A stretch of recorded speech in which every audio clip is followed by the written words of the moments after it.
much about DG. Right. Sir अभी sir मैं Shailesh Yadav ANI से। अभी हाल ही में चुनाव संपन्न हुए हैं जम्मू कश्मीर और हरियाणा में, और लोकसभा इलेक्शन के बाद देखा गया है कि एग्जिट पोल जो हैं एकदम उल्टे रहे हैं या जो है एकदम गलत साबित हुए हैं।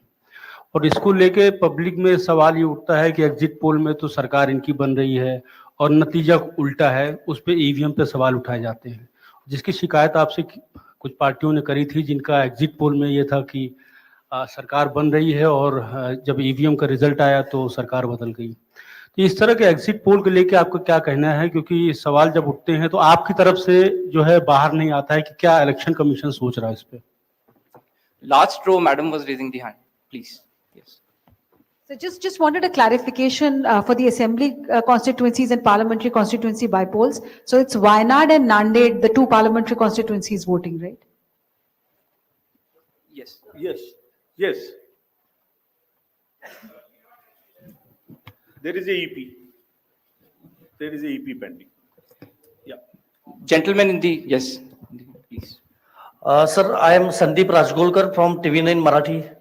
मेरा सवाल ये है, जो अभी जो सरकार में जो पॉलिटिकल पार्टीज है उनको अब मिले, अपोजिशन को भी मिले, उन्होंने मांग की थी, जो पार्टी अभी सरकार में है उन्होंने मांग की थी कि एक फेज में ही वोटिंग हो, और अपोजिशन ने तब टीका पर की थी उन पर कि 2 या 3 फेज में होना चाहिए। तो उनकी मांग थी इसलिए किया क्योंकि छोटा होके भी झारखंड में वहां पे 2 फेज है और महाराष्ट्र में 1 ही फेज है। We have gentlemen in the first row, please. Good evening sir. सामने सर। मोहित दुबे, न्यूज नेशन से हूं सर मैं। मेरा सवाल ये है कि EVM को लेके पहले भी आपने बयान दिया है, लेकिन एक बार फिर से EVM को लेके शिकायतें विपक्षी दलों ने हरियाणा को लेके की है, बैटरी को लेके शिकायत की गई है। तो आप हमेशा ये कहते रहे कि निष्पक्षता के साथ हम चुनाव करवाते रहे, तो ऐसे लोगों को आप क्या जवाब देंगे, ऐसे लोगों को आप क्या कहेंगे जो EVM को लेके आपसे शिकायत करते हैं और इस बार बैटरी को लेके शिकायत की गई? तो पहले इतने प्रश्न जवाब दे देता हूँ। पहला प्रश्न था DG महाराष्ट्र के बारे में। So DG's appointment in any state is governed by the procedure where the name of the senior most officers are sent to the UPSC. UPSC selects the person, and there is a Honorable Supreme Court decision on this in Prakash Singh's case. The entire issue of this will be handled as per the legal pronouncements governing the subject. This name has been cleared by UPSC, but however, exactly what has been dictated, what has been ordered in this Honorable Supreme Court's order, this case will be handled according to that. Somebody asked about 2 phases in Jharkhand and 1 phase in Maharashtra. Do you remember how many phases were in Jharkhand last time? 5. And now you are asking about 2 also. There are factors in Jharkhand which are about the Naxal areas and others. There are concerns, therefore there are 2. And Maharashtra was 1, which is 1. Exit polls. Actually, I didn't want to touch this subject, but since you are asking.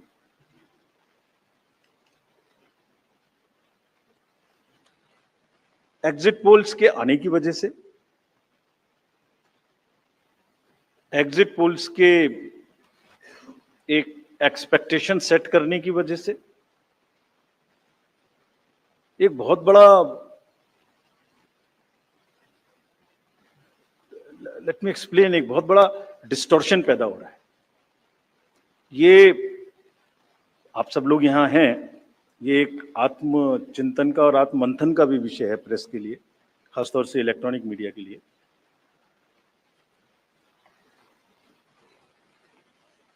पिछले कुछ election से 2-3 चीजें एक साथ हो रही हैं, अगर हम उसको पूरे कैनवस को एक साथ देखें तो, और ये सबके लिए समझना जरूरी है।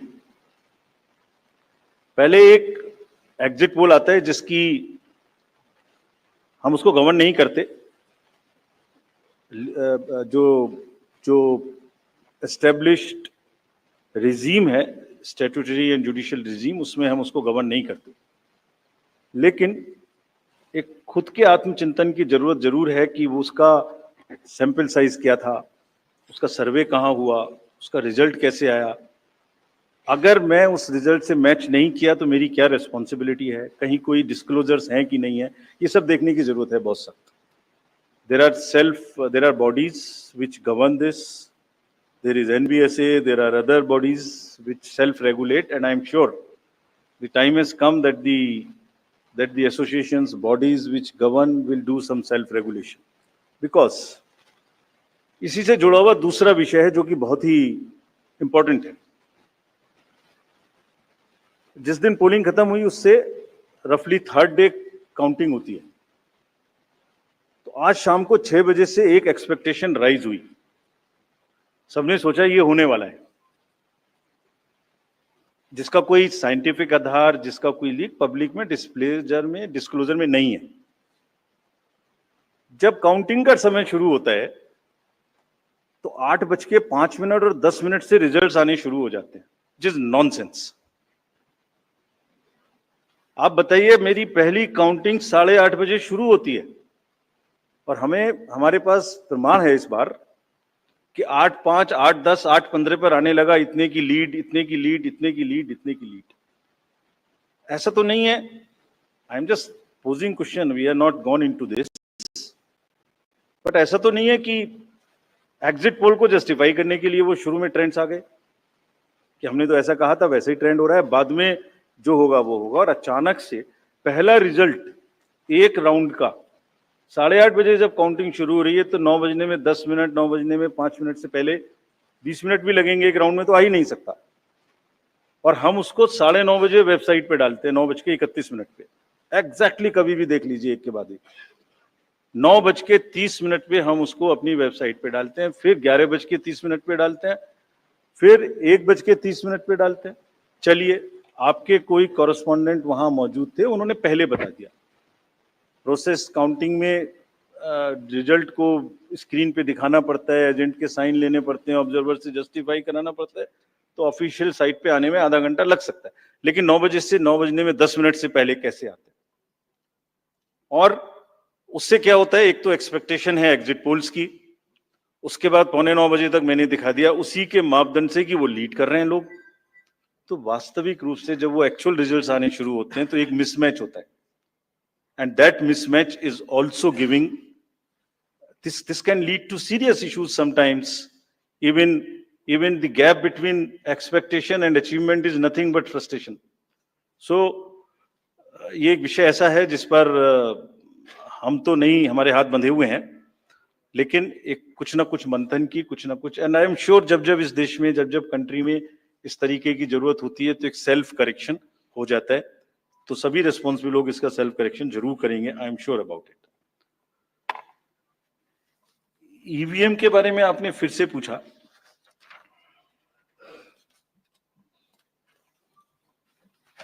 बहुत बार मैं बता चुका हूं आपको, थोड़ा समय लगेगा तो फिर से बता देता हूं। 6 महीने, लगभग 5-6 महीने फर्स्ट एफएलसी शुरू होती है ईवीएम की। मैं 2 बात बता रहा हूं, बस मोटी सी 2 बात, बाकी सब आपको मालूम है। वो टेम्पर नहीं हो सकती, उसमें कोई कनेक्शन नहीं हो सकता। अभी लोग पूछते हैं जब पेजर से उड़ा देते हैं तो ईवीएम को कैसे हैक नहीं कर सकते, ये भी पूछते हैं। जब कोई किसी कंट्री में पेजर से उड़ा दिया तो ईवीएम हैक हो जाएगी। अरे भाई, पेजर कनेक्टेड होता है, ईवीएम कनेक्टेड नहीं होती। एनीवे, 2 बात मोटी मैं आपको बताता हूं, बहुत मोटी। 5-6 महीने पहले एफएलसी होती है, first level checking of the EVMs, और मेरे पास में एक पूरा रिकॉर्ड है। ये हम जो भी ईवीएम की शिकायतें बाय द वे आई हैं, वो हमारे पास 20 शिकायतें आई हैं। हर 20 शिकायत का हम इंडिविजुअल जवाब देंगे, फैक्ट बाय फैक्ट। तो इसमें कोई डाउट नहीं है। We will convey to each candidate to assure, this is our duty. Actually हमारी ड्यूटी है कि अगर कैंडिडेट ये पूछ रहे हैं कि आप बताइए, तो हम उन्हें बताएंगे, निश्चित रूप से बताएंगे, लिख के बताएंगे, पूरा डिटेल्ड बताएंगे और जल्दी ही बताएंगे। तो I am not going into individual cases, और उन सबको पब्लिश भी कर देंगे ताकि आप सबको भी पता लग जाए। But first level checking, randomisation, second randomisation, storage में रखना, स्टोरेज से बाहर निकालना, कमीशनिंग करना, कमीशनिंग के बाद वापिस स्टोरेज में रखना, फिर उसको पोलिंग डिस्पर्सल के दिन ले जाना, फिर उसको बूथ पे पहुंचाना, बूथ पे पूरा दिन वोटिंग कराना, फिर सील करना, फिर वापस स्टोरेज में रखना, फिर काउंटिंग के दिन निकालना, फिर पूरे दिन दिखाना। इसमें हर समय पर पॉलिटिकल पार्टी या उस कैंडिडेट या उसका एजेंट मौजूद रहते हैं। जब मशीन में कमीशनिंग होती है उस दिन उसमें बैटरी डाली जाती है। पहले आया था, पहले और बहुत सारी चीजें आई थी कि वो हैक हो सकती है, उसका वोट इधर डाला तो इधर जा सकता है, कुछ हो सकता है। ये पहली बार आया। अब हम ये भी सोच रहे हैं कि इससे अगला क्या आएगा, हम नहीं समझ पा रहे इससे अगला क्या आएगा, बट लगता है अगला भी कुछ आएगा, रुकेगा नहीं। मतलब कितनी बार। एनीवे, कमीशनिंग बहुत जरूरी है समझना। वोटिंग से करीब 5 या 6 दिन पहले कमीशनिंग होती है। 5-6 दिन पहले उस दिन मशीन में सिंबल पड़ते हैं। तो अब मशीन में अभी तक नई बैटरी उस दिन एक डाली जाती है और सील करके उस बैटरी पे भी कैंडिडेट के एजेंट्स के दस्तखत होते हैं। छोड़िए, मशीन पे तो होंगे ही होंगे, हमें भी नहीं पता, हमने भी पता नहीं कब बनाया था ये नियम, हमारे काम आ रहा है अभी कि वो बैटरी पर भी एजेंट के दस्तखत हों। और अब कमीशनिंग के बाद, क्योंकि 5 ही दिन बचे हैं और इसमें सिंबल लोड हो चुके हैं, ये उनके सामने में स्ट्रांग रूम में जाएगी, डबल लॉक लगेगा, 3 लेयर की सिक्योरिटी रहेगी, 3 लेयर की, जिसमें सीएपीएफ भी शामिल होगी, मस्ट है। ऑब्जर्वर होंगे। उसके बाद जब वो पोलिंग के डिस्ट्रीब्यूशन के दिन निकलेंगी, उस दिन फिर यही प्रोसेस होगा, सारा प्रोसेस वीडियोग्राफ होगा। यानी वीडियोग्राफ होने के बाद फिर वो फील्ड में पहुंचेंगे, सेक्टर मजिस्ट्रेट साथ में रहेंगे, फिर कैंडिडेट के एजेंट साथ में रहेंगे, फिर वहां पहुंचेगी, फिर कहेंगे भाई देख लो इसको, सब ठीक है, जो आपको नंबर दिया, हाँ, और उसके नंबर भी सबसे शेयर किए जाएंगे, इस नंबर की मशीन इस बूथ पे जाएगी। फिर जब वो बूथ पे पहुंच गई तो कहें भाई मिला लो आप, उसी नंबर की है कि नहीं है, वोट भी डाल के देख लो 50 ठीक है कि नहीं है। किसी ने 50 डाले, किसी ने 20 डाले, किसी ने कहा नहीं हमें ठीक है, हम नहीं डालेंगे। किसी स्टेज में किसी बूथ पर 20 कैंडिडेट हैं, किसी पर 5 कैंडिडेट हैं, किसी पर 5 ने कम वोट डाले, किसी ने ज्यादा डाले, बैटरी उसी हिसाब से यूज। फिर पूरे दिन वोटिंग हुई, तब एक एक वोट का हिसाब रखा, फिर बंद हुआ। बंद होने के समय में एंड ऑफ क्लोज ऑफ पोल में फिर से दस्तखत कराए, फिर से हिसाब लगाया कितने वोट पड़े, फिर से फॉर्म 17C दिया उसको। कितना दिखाएंगे, कौन दिखाता है इतना, बताइए। कोई एक प्रोसेस कंपैरेटिव बताइए पूरी कंट्री में जहां पब्लिक डिस्क्लोजर पार्टिसिपेशन इतना अधिक हो, कोई ये बताइए प्रोसेस। उसके बाद में बंद करने के बाद में उसको स्ट्रांग रूम में बंद किया, फिर काउंटिंग के समय निकाला तो एक बैरिकेडिंग लगाई, उस बैरिकेडिंग के बीच में से जाएंगे, इधर उधर से नहीं जाएंगे ताकि कोई मिक्सअप ना हो। अच्छा, मिक्सअप कैसे होगा, वो नंबर हमने आपको दिया हुआ है। जब काउंटिंग में पहुंचे तो फिर कहें भाई चेक कर लो, फिर 17C से चेक कर लो, round wise round this is happening.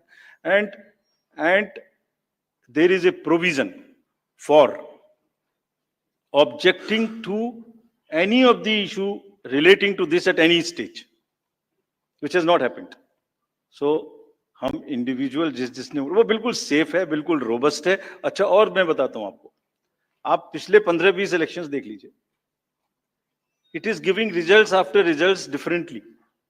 जहां मतलब ऐसा नहीं हो सकता कि जब पसंद का रिजल्ट ना आए तभी गलत है, ऐसा नहीं हो सकता। एनीवे, हम सबका इंडिविजुअल जवाब देंगे, आपको भी बताएंगे, उसको वेबसाइट पे डलवाएंगे, जवाब दे देंगे आपको। एक FAQ भी बनाएंगे उसका, बताता हूं मैं आपको। बट इसमें थोड़ा सा, चलिए आप अपना प्रश्न पूछ लीजिए, अभी बता देता हूं। जी सर, बता दे, ये भी इसी के साथ बता दे। we'll take some questions from the नहीं, friends ये from- प्रभु जी का इसके साथ ही बता देता। जैसे मैंने पहले बताया, ये एक सिंगल यूज बैटरी है। जब ये पड़ेगी तो 5-6-7 दिन के लिए इस्तेमाल होगी। इसकी जैसे आपके कैलकुलेटर में बैटरी है, I mean it is not mobile का बैटरी जो एवरी दिन चार्ज होगी. It is like calculator battery, 5 साल तक चलती रहेगी. जब शुरू हुई तो मान लिया वो 100% थी. अब वो धीरे धीरे यूज डिसयूज, कितना एक्सटेंसिव यूज, कितना ग्राफ किया, सबसे यूज होती रहेगी 10 साल के बाद तक, 5 साल तक. 5 साल में जब बंद होगी तो पता लगा उससे पहले 3-4% थी, आपको पता नहीं लगेगा, सडनली बंद हो जाएगी. बट हमने प्रोविजन बनाया हुआ है कि जब इनिशियल ये शुरू होगी तो इसकी 2 चीज हुई, एक परसेंटेज ऑफ चार्ज, एक output. Output is in terms of voltage.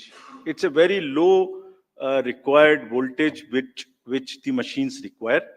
So anything between 7.4 to 8 volt is considered कि ये बिल्कुल perfect स्थिति में है और इसको आप डाल सकते हैं. तो it is initially marked as that yes it is okay, go ahead, 99% it is charged.